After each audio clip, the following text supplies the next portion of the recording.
Bonjour à tous et bienvenue dans cette nouvelle vidéo. Comme vous pouvez le voir à la luminosité pourrie, nous sommes un jour de pluie, voilà. Et on se retrouve pour parler cinéma et pour parler d'une sortie que j'attendais mais que je n'avais pas pu aller voir avant. J'ai déjà parlé en commentaire avec certains d'entre vous qui m'avaient donné un avant-goût plutôt positif du film, donc j'y suis allée quand même de façon assez enthousiaste, on va dire. Et franchement, j'ai pas mal de choses à dire parce que c'est une saga que j'aime bien, qui me tient à cœur et qui m'avait déçue par le passé. Et je trouve qu'en tout cas on propose quelque chose de nouveau. Nous allons donc parler de la nouvelle sortie de Kingsman Première Mission, First Mission, qui est donc sortie le 29 décembre 2021 et que j'ai vu pour ma part ce mercredi au cinéma.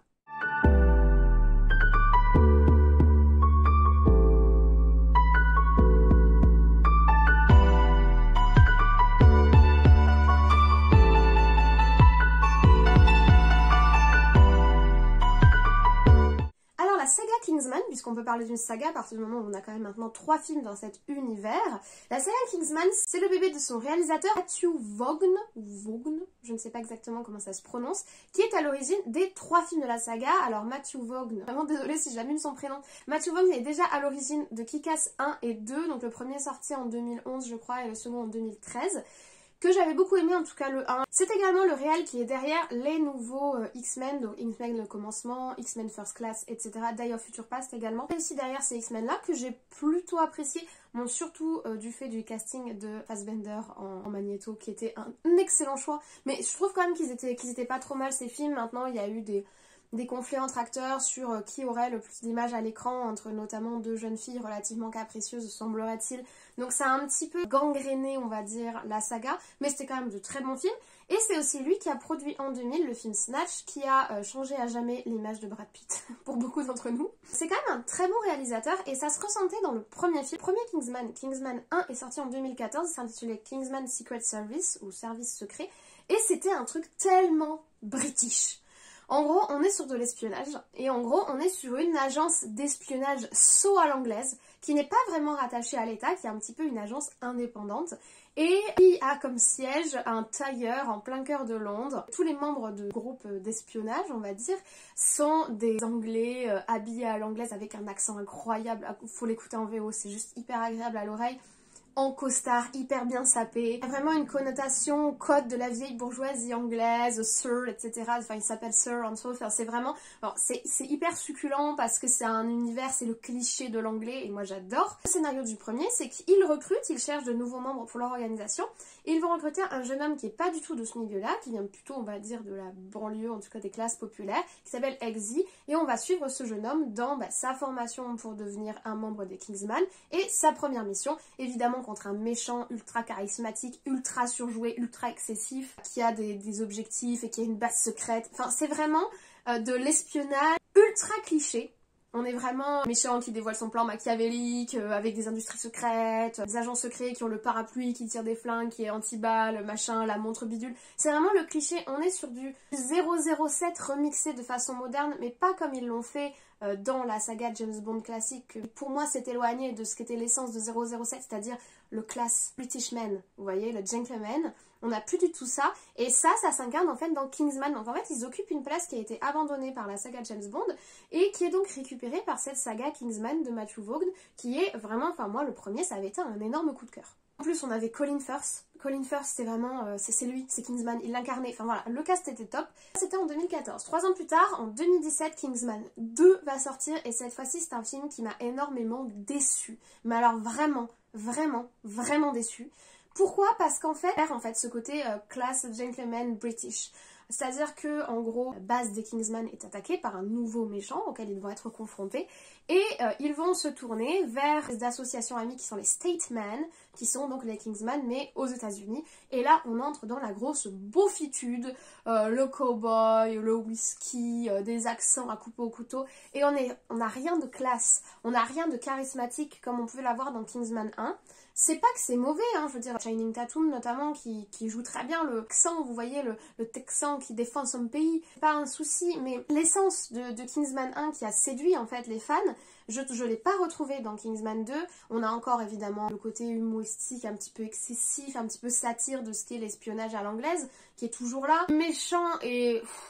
beaucoup moins intéressant j'ai trouvé que dans le 1, base secrète, on a toujours les mêmes codes, mais voilà, j'ai trouvé qu'il y avait un humour un peu moins fin, un petit peu plus potache, qui m'a moins séduit. Donc sur le 2, j'étais vraiment restée sur quelque chose d'un petit peu creux qui m'avait beaucoup moins plu. Donc voilà, Kingsman, le cercle d'or, j'étais restée sur quelque chose qui m'avait beaucoup moins plu, un petit peu creux, où l'essence de ce qui m'avait vraiment attiré dans le premier, c'était un petit peu perdu. On en arrive à 2021, le 29 décembre, donc vraiment l'un des derniers jours de 2021, sortie de Kingsman First Mission. Nous ne sommes pas sur une suite, nous sommes sur un préquel, puisqu'on va découvrir comment s'est formé le groupe des Kingsman, quelle est l'histoire en fait de cette organisation non gouvernementale, espionnage en fait, d'où ça vient, et on va remonter 100 ans en arrière puisqu'on va être à la veille de la Première Guerre mondiale en 1914.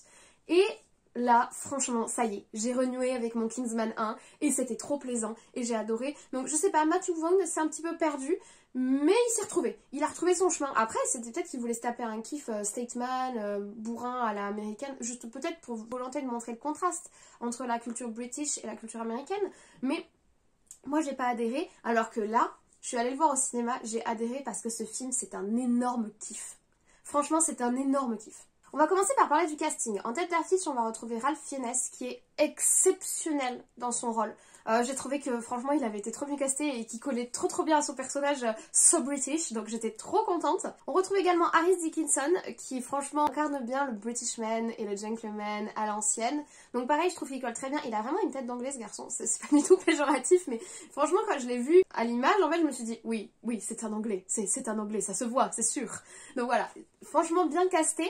Il y a aussi, j'ai adoré Gemma Arterton, je l'ai adorée dans le rôle, qu'est-ce qu'elle est belle, elle est magnifique, enfin franchement j'étais bluffée par sa beauté, et alors dans ce rôle elle est absolument géniale avec ses petites punchlines là, elle est incisive, oh j'ai adoré, j'ai trouvé ça génial, franchement c'est comme ça que je vois les nannies anglaises, c'est-à-dire la meuf ultra cultivée, un peu étiquette, vous voyez, strict, etc. et puis incisive dans ses petites remarques là. Je sais pas comment dire, un peu comme dans Downton Abbey, vous voyez le personnage qui est joué par McGonagall, je mélange tout, mais vous voyez ce personnage là avec ses petites remarques là, genre so dear, avec des accents anglais et des petites remarques incisives, moi j'adore, donc je l'ai trouvé trop bien. On a également Jimon Unsu qui est vraiment top dans son rôle, pareil c'est un acteur que je crois pas connaître et je l'ai trouvé vraiment très sympathique. Et pour finir le tableau, on a mon petit coup de cœur, Daniel Byrne, qui nous rejoue le Baron Zemo quoi. Alors le Baron Zemo ça lui colle la peau, enfin je veux dire, je suis désolée mais ce mec a tellement une dégaine de Baron Zemo, voilà, je veux pas être péjorative mais un peu dans le même rôle, mais c'est un rôle qui lui va extrêmement bien et pareil qui correspond et du coup il est forcément très bien casté parce que ça lui correspond et puis il est encore dans les petites manigances et tout, je trouve que ça lui va très bien. Donc franchement sur le casting j'étais vraiment super fan, vraiment super enthousiaste parce que je trouve que ils transpirent le Kingsman, tous ces gens. Ils transpirent l'ambiance de la série. C'est-à-dire, j'ai le truc, tu vois.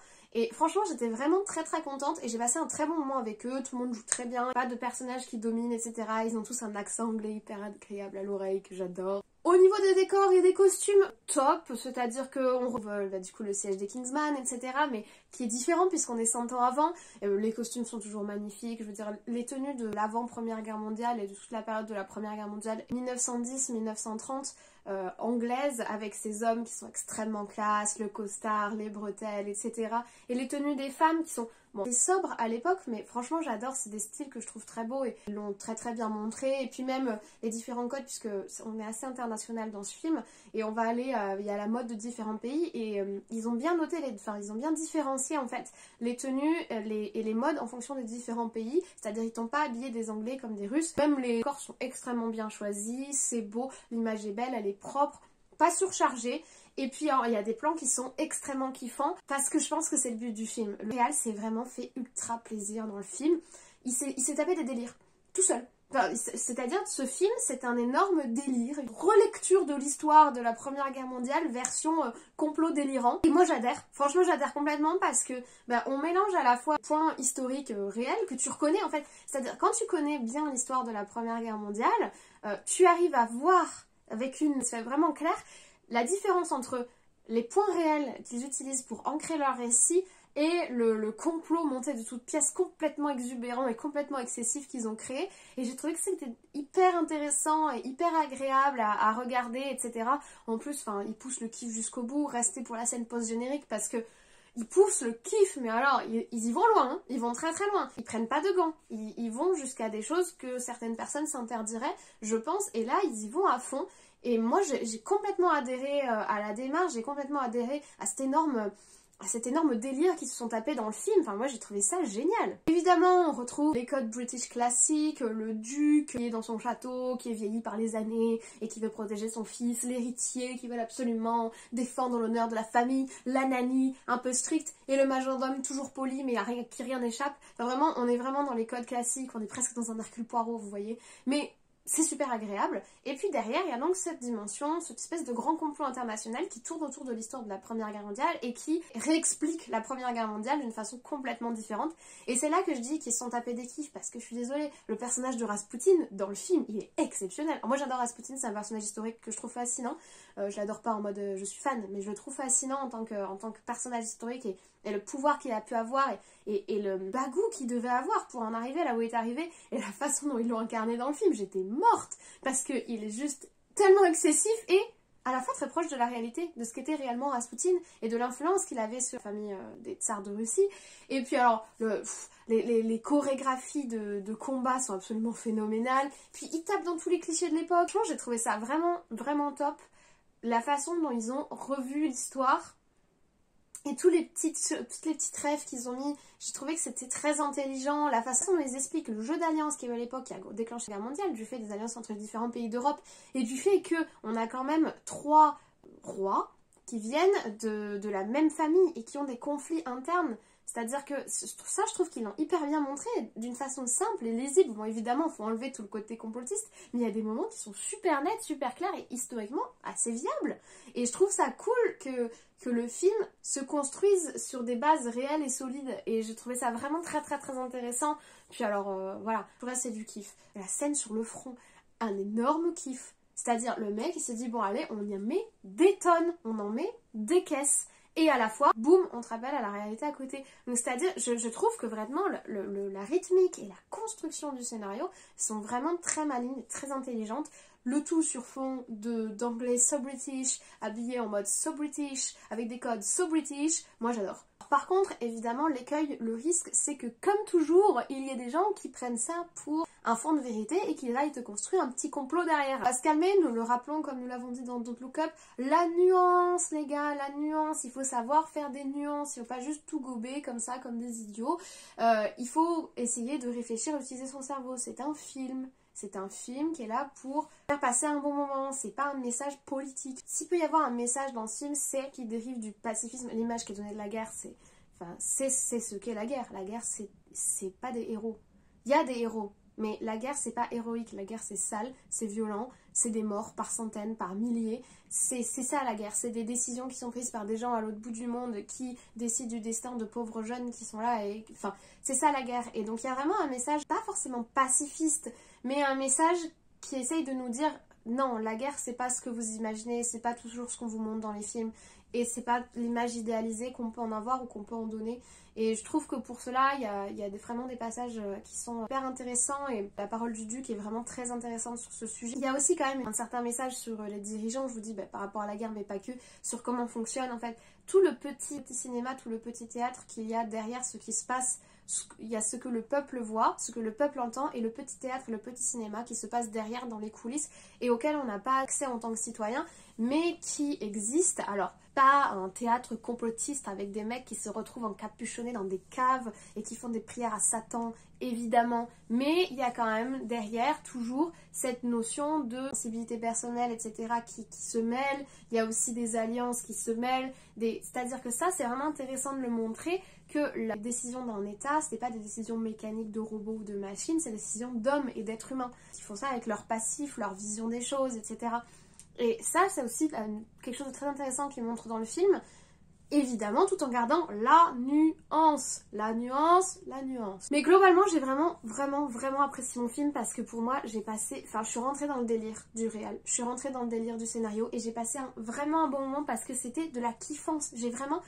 J'aime pas ce mot mais c'est pas un mot mais c'est pour vous signifier que t'es dans le truc, t'es dans l'ambiance. Et alors quand la scène post-générique arrive et elle achève le game, bah là tu te dis ouais, ils sont allés jusqu'au bout quoi. Ils sont allés jusqu'au bout. Mais ils l'ont fait. Franchement, je respecte vraiment du coup, la démarche du réal et du film d'être allé jusqu'au bout, quitte à déplaire. C'est-à-dire, je pense que ça peut vraiment déplaire, mais quitte à déplaire. Franchement, j'ai passé un très bon moment devant ce film. Malheureusement pour lui, je ne l'ai pas vu du coup en 2021, donc il n'aurait pas pu apparaître dans mon top. Peut-être qu'il y aurait été. Franchement, il faudrait que j'y réfléchisse, mais après l'avoir vu et le bon moment que j'ai passé devant le film, alors il y a quelques TGCM évidemment, il y a quelques trucs qui n'ont aucun sens. Sur la fin, là, il y a des objets qui se retrouvent à des endroits, tu te dis pourquoi il a ça sur lui, genre mais c'est encore pour l'image, c'est encore pour aller jusqu'au bout du délire. Donc tu peux comprendre le décision, après forcément il n'y a pas toujours des trucs très sensés. J'ai vraiment beaucoup apprécié le film et je peux vous le recommander parce que tu passes vraiment un bon moment et puis il y a cette ambiance anglaise qui est tellement agréable. Voilà, je vous remercie pour votre écoute, je vous remercie pour votre soutien d'une manière générale. N'hésitez pas à laisser en commentaire votre avis sur le film si vous l'avez vu, ou votre avis sur la vidéo, ou votre avis tout court, ou juste un message gentil. Pas un message méchant, mais merci d'éviter. Mais voilà, moi ça me fait toujours autant plaisir, vous le savez, de toute façon je vous dis toujours la même chose, mais parce que je change pas d'avis, je m'installe là sur ma petite chaise, devant mes pop, devant ma bibliothèque, et ça me fait vraiment plaisir. Quand je vais voir un film, je sors du cinéma, je me dis oh oui, je vais pouvoir échanger sur ça, ah je me demande si d'autres personnes ont vu la même chose que moi, etc. Donc vraiment, je trouve ça extrêmement enthousiasmant. Vous le savez, on a passé, enfin je sais pas si vous le savez, mais on a passé les 600 abonnés, donc voilà, je voulais vous remercier encore une fois, et écoutez, je vous souhaite une très bonne journée, une très bonne semaine, de très bons visionnages comme toujours, et nous on se retrouve très vite.